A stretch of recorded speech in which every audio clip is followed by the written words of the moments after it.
It's Wednesday, it's Hump Day, September 3rd, 2025. Your Day Weather podcast brought to you by the Advocates Injury Attorneys. If you've been injured in an accident, don't face it alone. Get an experienced local Wyoming attorney on your side. Free consultations at wyomingadvocates.com or give them a call, 307-800-1952. You deserve an advocate. Well, a beautiful shot from the grasslands of Nebraska from Labor Day.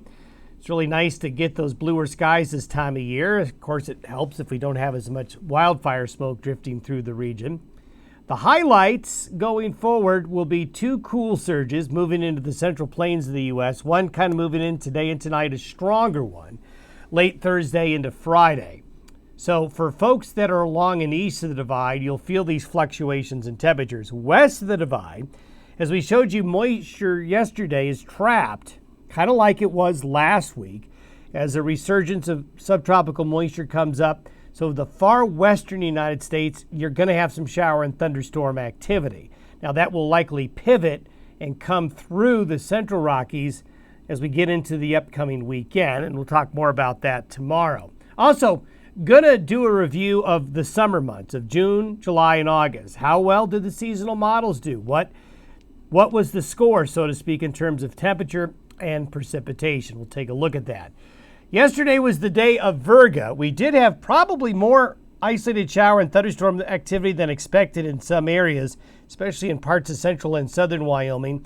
But with fighting the drier air, we had the showers not terribly productive at producing a lot of rain, but a little in some areas.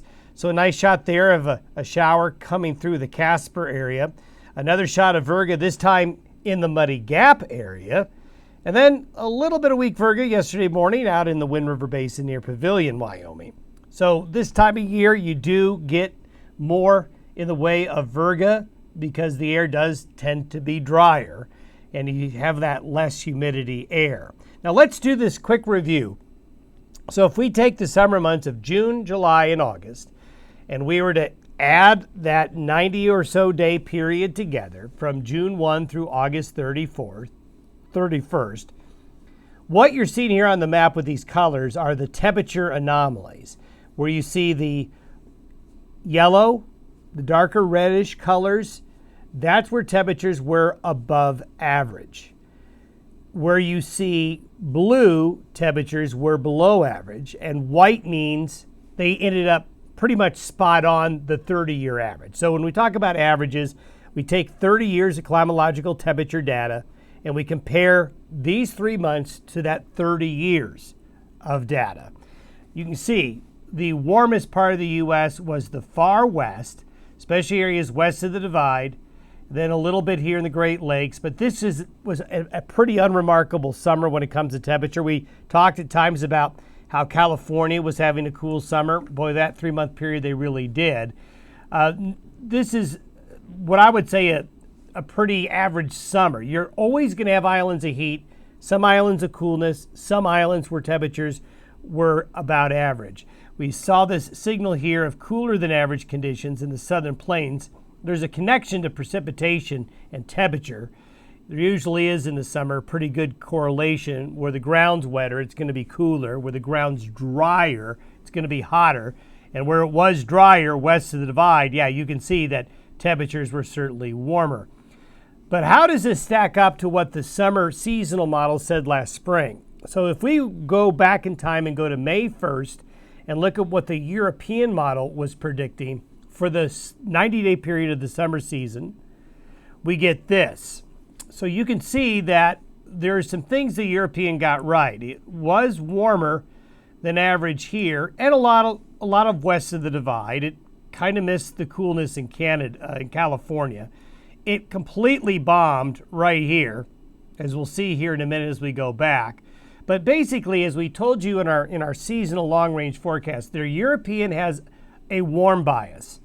So this is using May. So we're giving the European model the best opportunity to perform well by picking the model from May 1st. So if we go back and review the summer forecast, there was concern about a heat wave in the Corn Belt and a drought maybe forming in the Corn Belt. Well, that obviously didn't happen. The European model didn't catch this at all either. It was just overall too warm for everybody. So this is where you have to take into account the model biases. So here we are showing the model that does the best in the 10-day period, but did the worst in the 90-day period. Go figure. How did the Canadian model do? Well, the Canadian model over forecasted the cool, but I want to show you where the Canadian performed much better. It got the dryness west of the divide and the heat quite well. It picked up the below average temperatures that generally were here for most of the summer. It over forecasted it by quite a bit. The Canadian was just too cool. So we have to juggle the warm bias with the European, the cold bias with the Canadian. But the Canadian trend was much better. So if you look, Canadian reality, Canadian reality. So the Canadian model really performed very well compared to the European model. This is why we have to take into these biases when we go and take a look at the winter forecast, is that you're going to see these biases. And a lot of times the biases are too strong. That was too strong of a cold bias, but it got it more right, and it got the trend overall more correctly. Precipitation, this should come as no surprise. The 90-day period, June 1st to August 31st. You can see the whole situation we saw all summer. If you were west of the divide, you were suffering from drought and extremely dry conditions. And if you line up where it was coolest this summer, it was really where it was the wettest. What you're seeing here in the blue and the green is the anomaly. Precipitation for that 90-day period was above average in the green and the blue areas there. So let's go to where we are now.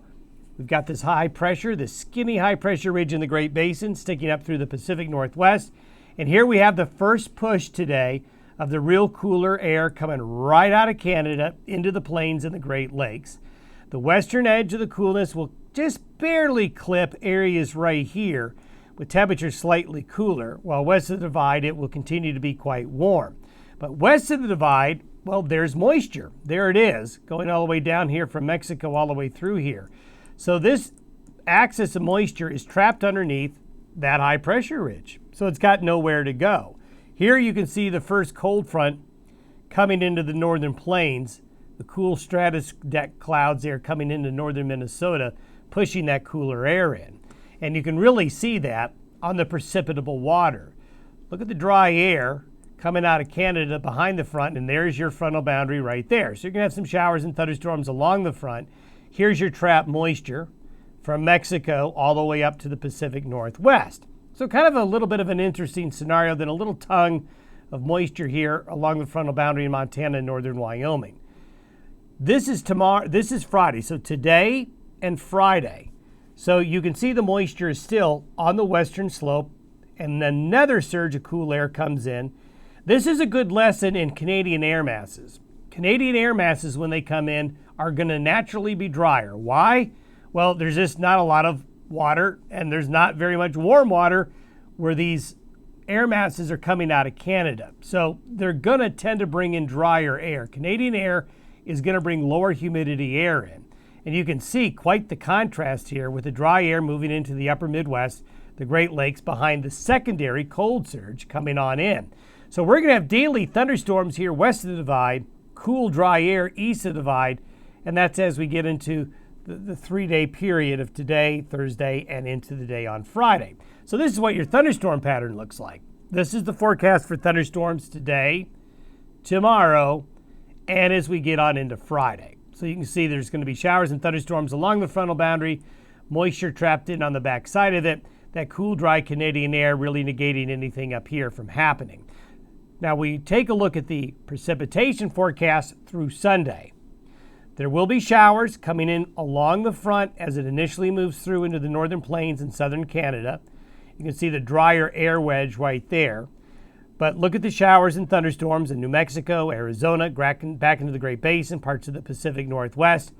We're going to see some shower and thunderstorm activity get further eastward into western Wyoming and northwest Colorado as we get into the weekend, as that moisture rotates east as it begins to move.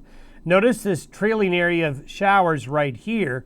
This comes in overnight Thursday into Friday morning. along and east of the divide for parts of Wyoming, Nebraska, and eastern Colorado. So there may be a little bit of shower activity on that frontal boundary as it comes through. Down south, we showed you this yesterday. This is now a hurricane. It has rapidly formed. And this could be a player for northwest Mexico and maybe down here as we get into the latter portions of the weekend into early next week in terms of maybe bringing tropical moisture into parts of Arizona and southwest New Mexico. We'll need to kind of keep an eye on that as there could be a lot of rain with some of these showers and thunderstorms for that area. When we get into Friday, we see the next push, the jet stream really taking a dive. This is a very impressive deep upper level low. So we're going to see much cooler air spill into the northern plains. The western boundary goes right up against the divide. So the coolest air gets pushed up against the front range, the I-25 corridor, but it can't get over the hump. And you can see that very well. These are the temperature anomalies by noon Friday. A real shot of cool fall-like conditions for a lot of the nation underneath this surge of colder air. And as we showed you yesterday, that cooler air spreads across the rest of the nation this weekend, while temperatures stay a little bit warmer along and west of the divide. Further out, this is by next Wednesday. So from a week from today, things shift around a little bit. We get an upper level low coming into the Pacific Northwest and the Great Basin. Now, it is likely not to move very much. So from the middle of next week to next weekend, notice the trough just kind of spins around a little bit. It doesn't push all the way through. So things are kind of stuck. This does bode well for this part of the country right here because this will keep it cooler. This will keep showers and thunderstorms along and west of the divide for a good portion of next week, with some of that moisture pushing eastward out during the course of next weekend. So it cools off in the far west. I wouldn't call it cold, cools off, and that will increase shower and thunderstorm activity in the far western United States. So things are a little bit different now. Some subtle changes going on as we get into the latter days of the summer season. Remember, the first day of fall officially is September 22nd, not that far away. Have yourself a good Wednesday. We'll see you tomorrow.